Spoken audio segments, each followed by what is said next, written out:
Welcome to A Woman's Heart. We have Gabrielle Meyer with us today, and I'm very excited because I thoroughly enjoyed her book, and I can't wait to find out more about your journey. Thanks for joining us today, Gabrielle. Thanks for having me. You are very welcome. And as I already mentioned to you, my oldest daughter is named Gabrielle. So we already have that in common as far as the When I name goes. when I was little growing up, I did not know any other, and I pronounce it Gabrielle with a long A, but I didn't know Okay. any other Gabrielles. But now I hear the name all the time and I love it.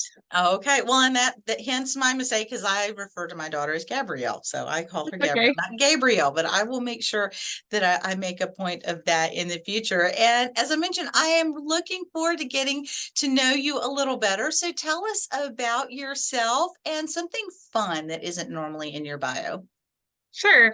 So, as I said, I'm Gabrielle Meyer. My friends and family call me Gabe, actually. And I live in central Minnesota, right on the banks of the Mississippi River.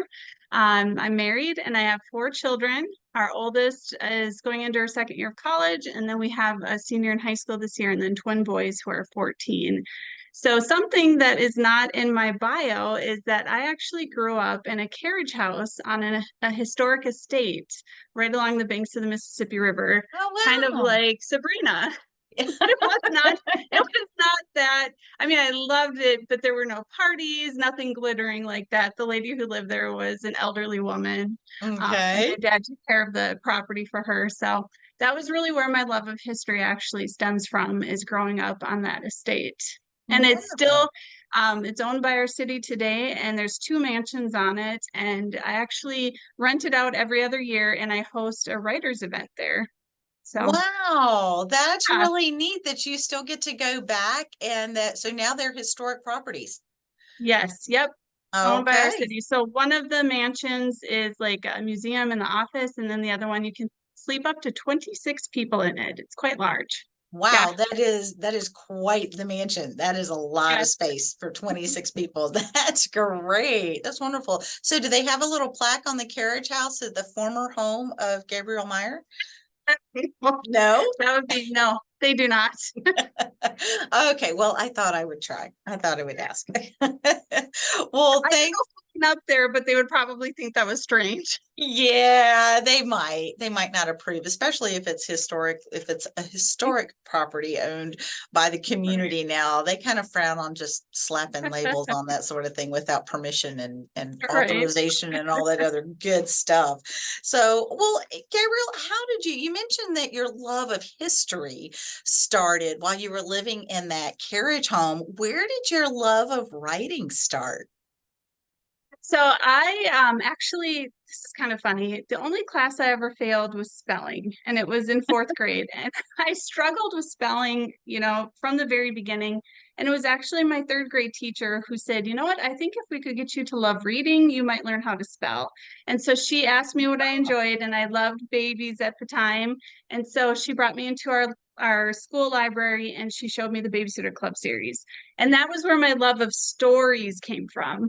And Okay. so as I got older and I started to mature and read different books, I started to get a passion for my own storytelling.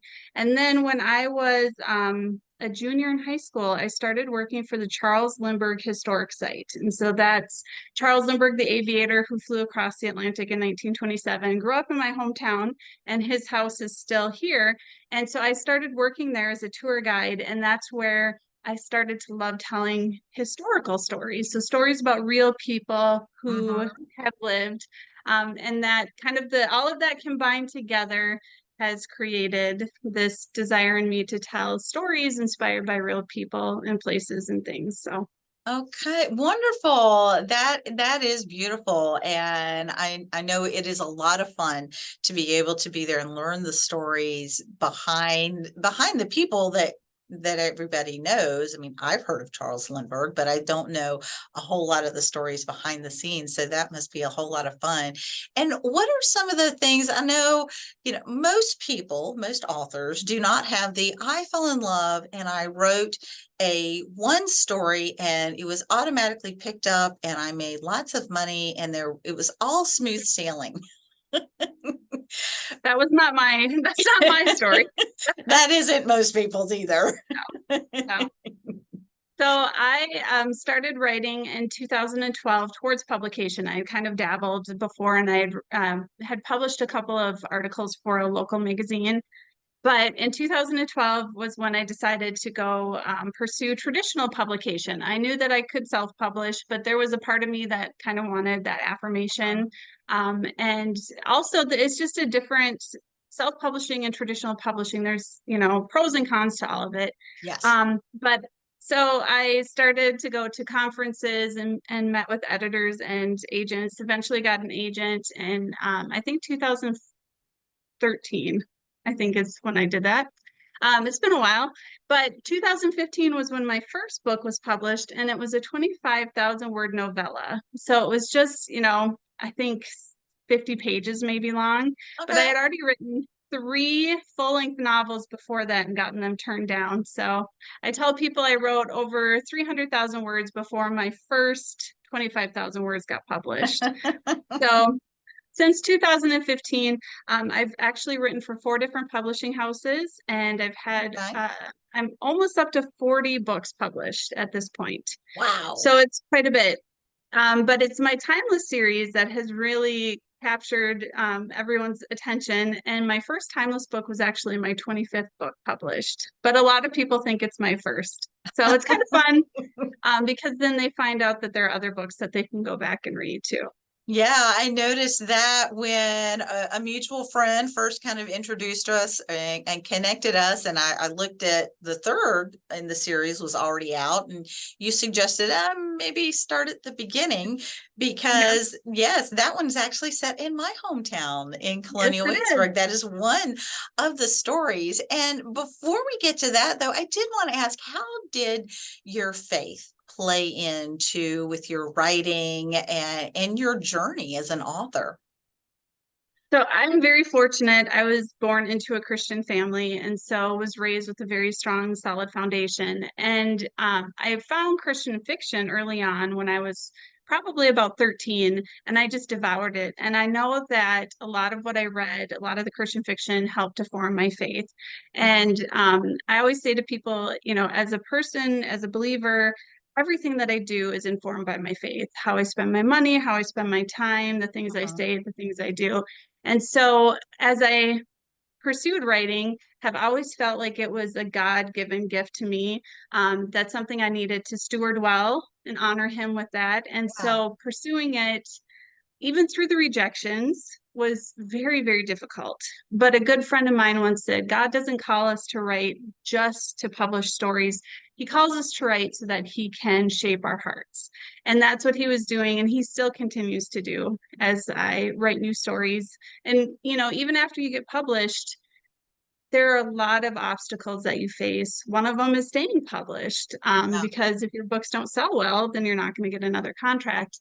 So as I write books, I never want to be preachy with what I'm writing, but there will always be threads of faith in my stories because that is just how I see the world. And I never set out to have a particular theme in mind in my books, but God always shows up and he shows me what that is every single time. And it's so much fun for me to discover that as I'm going.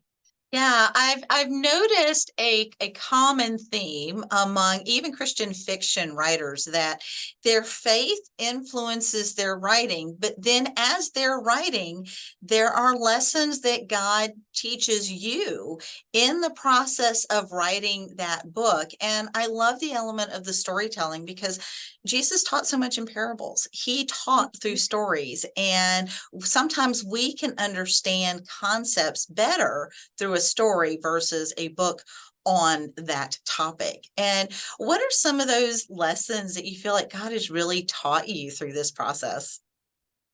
So in this one, it really came through in When the Day Comes, which is the first book in my Timeless series, and it's God's sovereignty.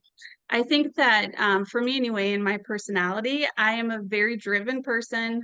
I get a goal in mind. I have a very clear vision. And doesn't often turn out how I expect or how I planned. Oh, And you God, too.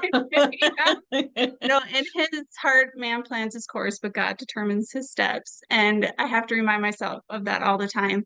But ultimately, we don't always understand why God does what he does. Mhm. Sometimes we Yeah. do. And sometimes at the end, we can look back and see where his hand was guiding the entire time.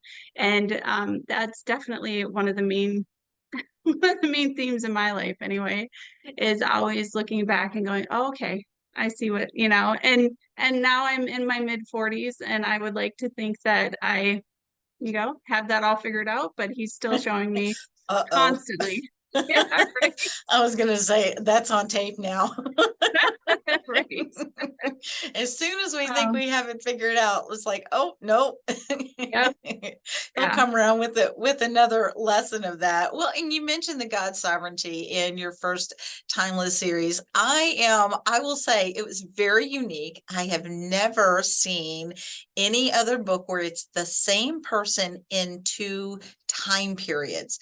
So tell us a little bit about how you came up with this idea. And you can talk about the book, but we don't want to give too much Sure. away because we want Right. them to Yep. read it. Yep. But yeah, tell us a little bit about how you came up with that because it's very unique. I've never seen that before. It is a really unique premise. And so I had tried getting published with Bethany House, who is my publisher. I had Mhm. submitted 6 books to them over the course of 6 years. And they kept saying to me, we love your writing. It fits in here. We just need a story to stand out. And of course, every author wants to find that story that stands out.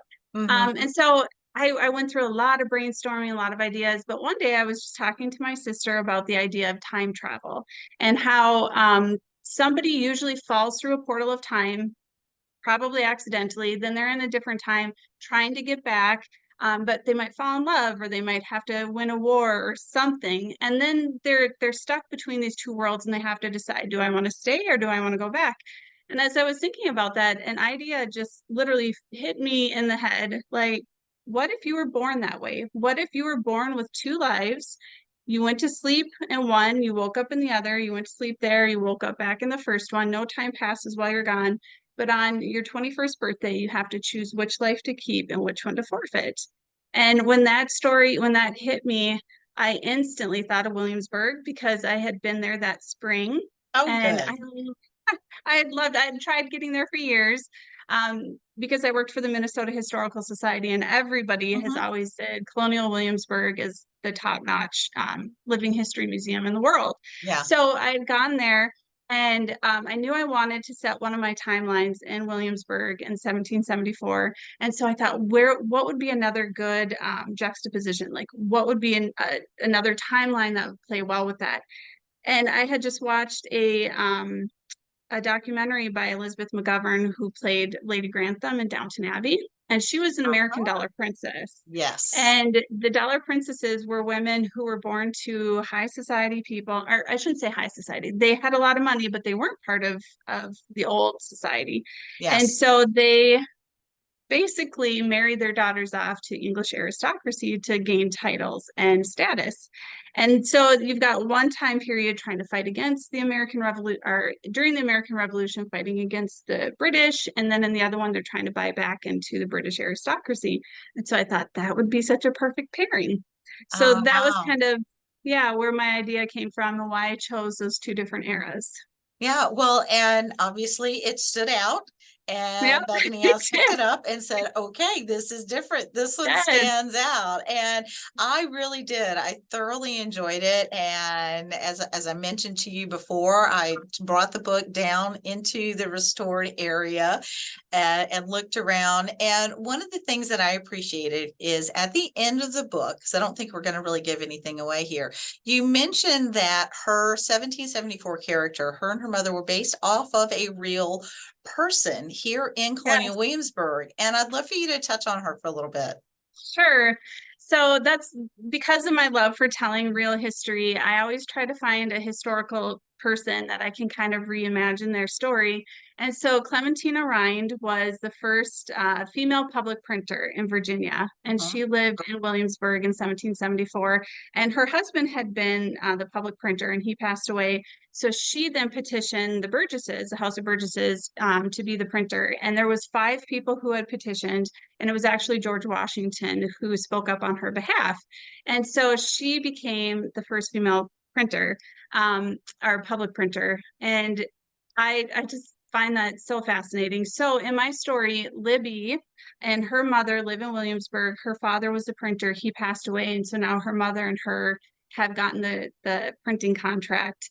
And so, inspired by her Clementina, but not retelling her story. Yeah. And I set it in the same house. And now the parish Ludlow house, I think, yeah, something like that. Yeah, I didn't double check. It might Yeah, yeah. be. Yeah. So, and what I found was really fascinating, and this just happened to surprise me towards the end. I set them in that house, but then found out later that John D. Rockefeller, when he started purchasing property to establish Colonial Williamsburg, the Parish Ludlow house was the first house that he purchased. And that just Oh, happened to work really well with the story. yes, And it I was able did. to, yeah. So Yeah. it's fun. I love putting real history in.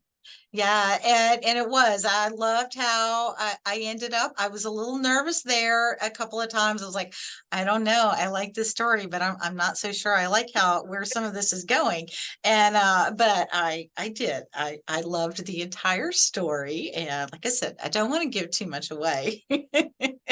But I did, and I am thoroughly looking forward to reading more in the series. And I imagine you had some other people that kind of encouraged you along the way. And I would love for you to share what are some of the things that people did and said to encourage you? Because with all the rejections, I mean, 6 books in 6 years, you're writing and you're writing and you're writing, and it doesn't look like you have much to show for it. I mean, Right. by the world Yeah. standards, if you've written Right. 6 books and none of them are Yeah. published, I can imagine getting a little discouraged. Um, Yes. so what were some of those things that people did to encourage you along the way? Sure. So, I look back even when I was younger, my parents homeschooled me, and my mom was always so good at recognizing gifts and talents in each of her children Mm. and then helping to foster those. And so she would bring me to our local county museum when I was just 11, 12 years old. So I could talk to the ladies there about our local history. And then it just, and she is so proud of me. My parents are so proud. It's so sweet. They have all of my books are proudly displayed right there when you first walk in. Um, and so that was, kind of where it started. And then when I was a junior in high school, my youth pastor was actually taking us to a Billy Graham crusade in the Twin Cities. We live Hmm. in central Minnesota. And we stopped at just a random, fast food restaurant. And he was asking each of us what we wanted to do when we got older. And I said that I wanted to be a published author. And I will never forget, he took a receipt out of his pocket and he put it down and he said, "Can I be the first person to ask for your autograph?" And I just, and there was no, he was not teasing, he was not anything. He fully believed that I could do that. And I remember that, and I was able to dedicate a book to him. And I haven't seen him in probably 30 years, but that stood out to me. Yeah. But I would say that the biggest support is for sure my husband and children. They, I did write 6 books that didn't get published, Mhm. and it was not an easy time financially, but my husband had that dream for me too. And so he sacrificed so that we were able to allow me that time to pursue this dream. And I remember this one time somebody in our community, I had little kids, and she had made some offhanded comment about, how maybe I shouldn't be pursuing this right now. I need to just focus all of my time on my family, which my family comes first, and they always are my priority. But I also felt this tugging in my heart that this was the time to go. And it bothered me so much. And my husband went to a thrift store. He knew that there was a desk at this thrift store. It was an antique desk, and we didn't have the money to buy it. But he went and he purchased it. And he said, "I don't care what anybody else has to say. You need to keep writing because God has a story in your heart." And Mm. that's, so those were just a few of the people who have really impacted my belief in myself. So Yeah. Oh, I mean, I even got choked up on that one. That was so sweet.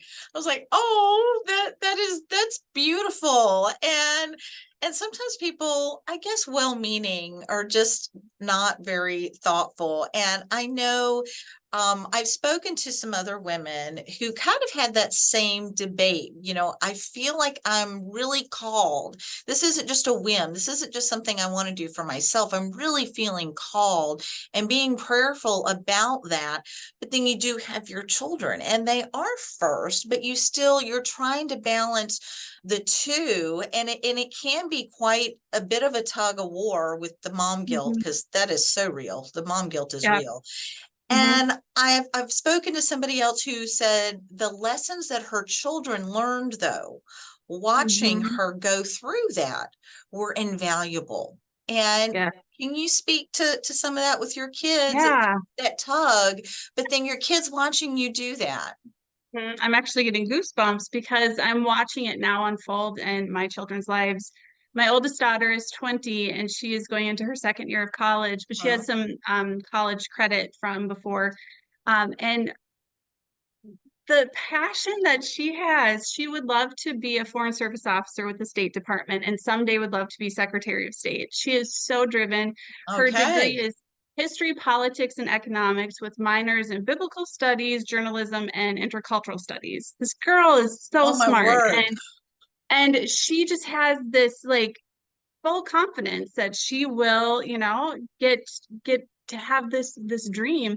And like it's tempered with reality because she definitely saw my struggles and so she knows that. But I just love like how many 20-year-old girls are out there saying this is what I want and this is where I'm headed. I find that so amazing. So Yeah. it's so neat to see that in each of my children's lives in different ways playing out. And I'm there to encourage, I'm there to give advice and just to let them know that, hey, if God has put that dream in your heart, you go for it. Yeah. Now, what were some of the practical ways that you kind of balance that in trying to be there for your family, but then also make sure you had time to write, because it does take Mm. time and there's only 24 hours in the day. There is. So practical ways that I did that is my husband, again, being very supportive, so that's super helpful, is I would take my writing time, which was usually about 3 or 4 hours a day. And I didn't have an office or anything. I had my little chair in the corner, and that was my time. And my husband was very, if he was home, he was very keen on telling the kids, mom's at work right now. You need to let mom be at work. And so it was compartmentalizing and saying, this is work time, as if I were leaving the house and going to a job. And Hmm. now this is mom time. This Okay. is, and of course, if there were emergencies, I was always available.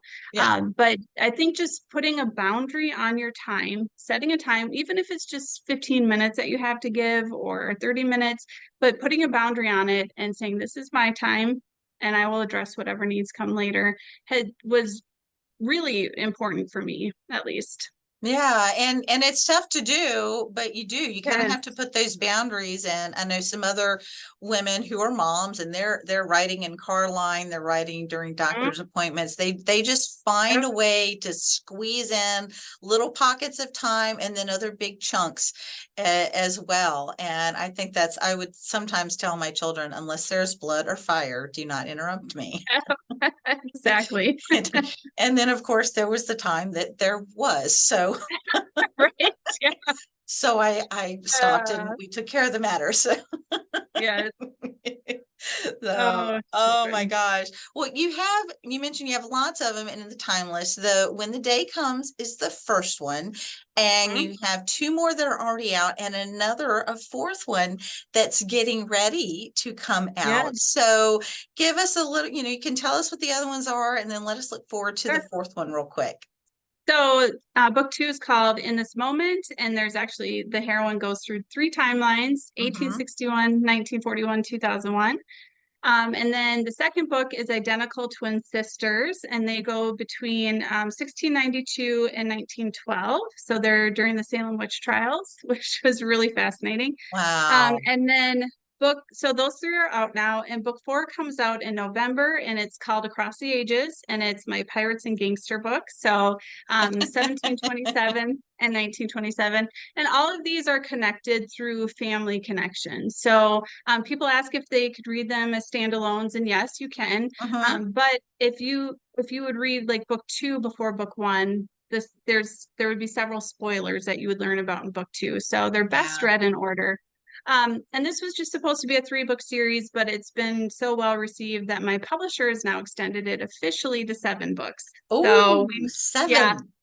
and they're coming out every May and November, so every 6 months. Oh my goodness. Wow. I'm just amazed because that talking to other people that have written books, that is very prolific. It is, yes. And I have been writing for Love Inspired, contemporary romance, and guideposts, cozy mysteries. So I've been writing about 5 or 6 books a year. And so now I'm done with my cozy mysteries and my Love Inspired. So I will be doing 2 books a year for Bethany House. And so it's a little bit less for me, to You're manage, but I'm almost looking forward slowing to it. down at 2 books a Yeah, year. yeah. So, and the other books are shorter, so I could write, 2 contemporary love inspired would be the same length as 1 historical. So, still writing, about the same amount, but just managing 2 books is way easier than managing 6. Oh, yeah. Yeah. I mean, that just makes my head hurt thinking of trying to manage 6 books all at the same time. Like, oh, no. No, no, thank you. Though, well, what would you say? I mean, you've had all this encouragement, you've learned so much through this journey. What would you say to encourage someone else to pursue the passion that God has placed in their heart? I would say be bold and fearless. Temper expectations with reality because Mhm. that's definitely there. But at the same time, just hold tight to your dream. And even if you're discouraged or even if you're coming up against roadblocks, just know that it's not just about the final goal, it's about the journey that God is taking you on as you get there. No, that's beautiful. And I think it's very wise because we so often think, I'll be happy or I will have made it when this happens. And Yeah. either that doesn't happen or then it does. And you go, now what? Right. It's not quite what I thought it would be. And I think that that's part of that expectation piece is we expect something, and then when we get there and it's not quite what we thought it would be, that's where our disappointment comes in. Mhm. So, be hopeful, temper expectations, and just enjoy the journey as much Yeah. as you can. Oh, yes, yes. And remember that God's in charge the whole time. We'll Yep. be bringing it Yep. back to the sovereignty of God. Well, Gabrielle, it's very ingrained in me. Sorry. That's okay. How can people connect with you if they want to find out about this series, all the other series and other books that you've written and look forward to the next one coming out? What's the best way for them to connect with you? So the best way would be to go to my website, which is gabriellemeyer.com. And you can find all of my books there. You can find my newsletter. I only send out my newsletter when there's something fun to share. And you can also find my social media contacts there. So I'm on Facebook and Instagram fairly often and probably too much. But a lot of people message me there and I respond. So Okay. that's where you find me. Very good. Well, we will look forward to the new books. And thank you so much for spending the time to share with us and tell us about your journey and everything else. I really appreciate your taking the time to do that. Thank you for having me.